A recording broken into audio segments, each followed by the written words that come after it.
श्रीराम समर्थ श्रीराम. भाग 12. अनेकदा सायंकाळी नरहरी गच्चीवर जायचा.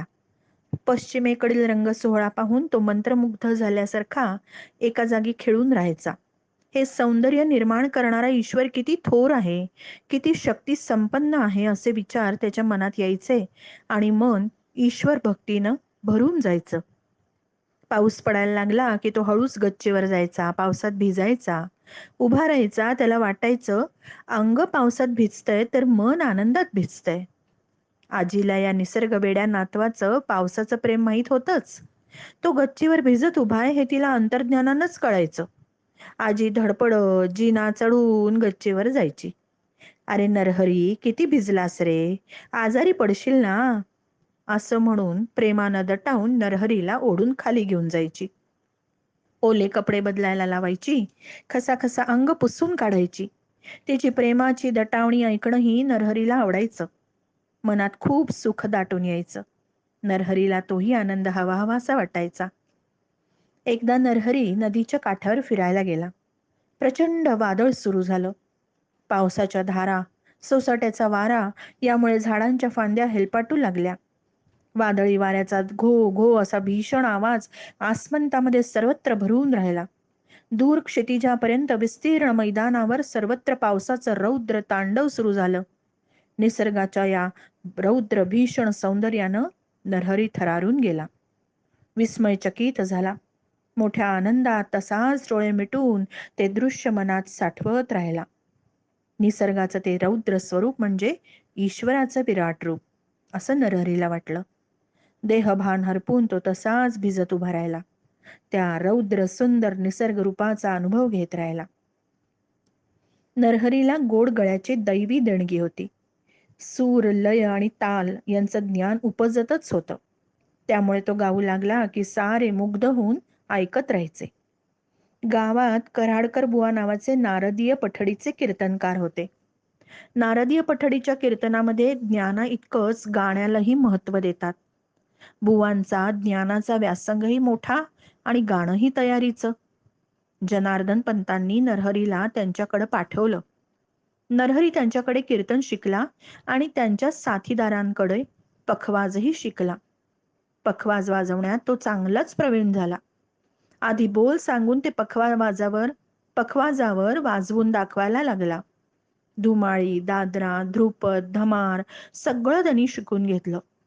धमारातली पर्णं तो घ्यायला लागला की ऐकणारे थक्क होऊन जायचे. लोक त्याला पखवाज उस्ताद म्हणायला लागले. कीर्तनाच्या वेळी नरहरी कराडकर बुवांच्या मागे साथीला उभा राहायचा. बुवांचं पद सुरू झालं की ते नरहरीला खूण करायचे. घ्या ताना. ताना घ्यायला सांगायचे. एखादं पदहीच म्हणायला सांगायचे. तो कसदार ताना घ्यायला लागला की कौतुकाने बारीक झांज वाजवायचे आणि नेमकी सम दाखवत राहायचे. एक दिवस कराडकर बुवांना बरं नव्हतं. त्यांनी आपल्या जागी नरहरीला कीर्तनाला उभं केलं.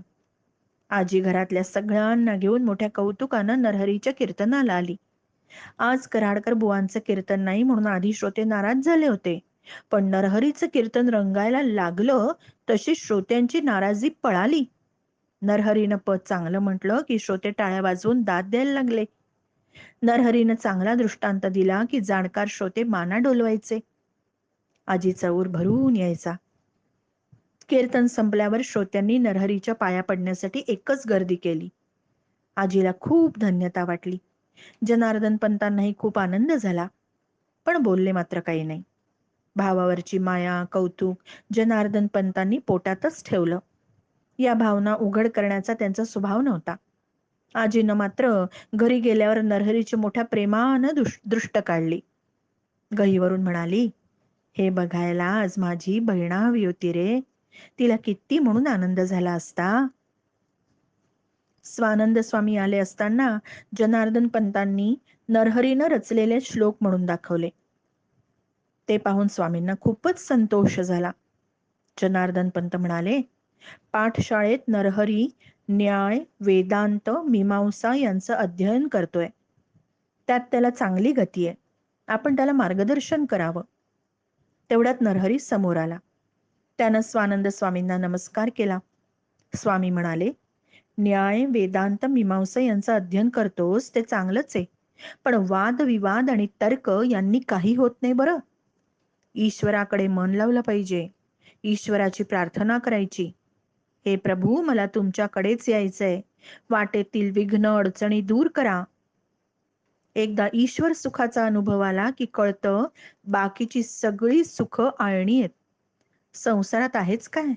संपत्ती, मुलं बाळ, नावलौकिक यातल्या कशानच खरी शांती मिळत नाही रे. उलट त्यामुळे दुःख आणि कष्टच वाढतात. संसारातली सुख खरी सुख नाहीतच. तो सगळा अंधार आहे. मनुष्य त्याच्या मागे लागला म्हणजे ईश्वर लाभ दूरच राहतो. आपल्या ऋषी मुनींनी ईश्वर लाभासाठी योगाभ्यास आणि प्राणायाम सांगितलाय. योग साधनेचा हेतू ईश्वराची प्राप्ती करून देणं हाच आहे. ज्यांना ईश्वर प्राप्ती झाली ते महात्मे कसे असतात? तुल्य निंदा स्तुतिर्मौनी, संतुष्टो येन केनचित, स्थिरमती. हे ईश्वर स्वरूपाचे गुण आहेत. तसे असतात ते.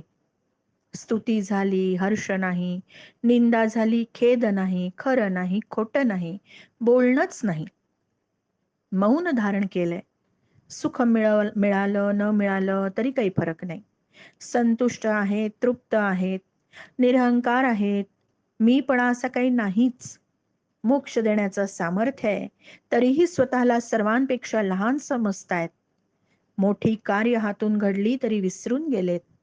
कर्तृत्व भावना मनातून गेलीये. मी काही करत नाही, ईश्वरच सारं करतोय, ही त्यांची पक्की बुद्धी झालेली आहे. असे ज्ञानी महात्मे ईश्वर स्वरूपच असतात. श्रद्धा ठेवूनच साधनाभ्यास करीत राहायचं असतं. श्रद्धा जितकी उत्कट असेल तेवढा ईश्वर साक्षात्कार लवकर होतो. म्हणून तर सांगतात श्रद्धा सर्वात श्रेष्ठ आहे. शंकराचार्य स्वामी महाराज सांगतात, तर्क आणि बुद्धी बाजूला ठेवावी आणि गुरु आज्ञेचं पालन करावं. नाहीतर अरण्यात वाट चुकलेल्या एकाकी वाटसरूसारखी स्थिती होते. शंकराचार्य स्वतःच्या अनुभवावरून सांगतायत. कुठं वाचून त्यांनी नाही सांगितलं हे. म्हणून तर त्यांचं एवढं महत्व आहे. खऱ्या मुमुक्षूनं हृदयावर वज्रलेपासारखा कोरून ठेवला पाहिजे हा उपदेश. स्वानंद स्वामींनी नरहरीला योग प्रक्रिया आणि प्राणायाम शिकवला. नरहरी नियमितपणे योगाभ्यास करू लागला. श्रीराम समर्थ श्रीराम.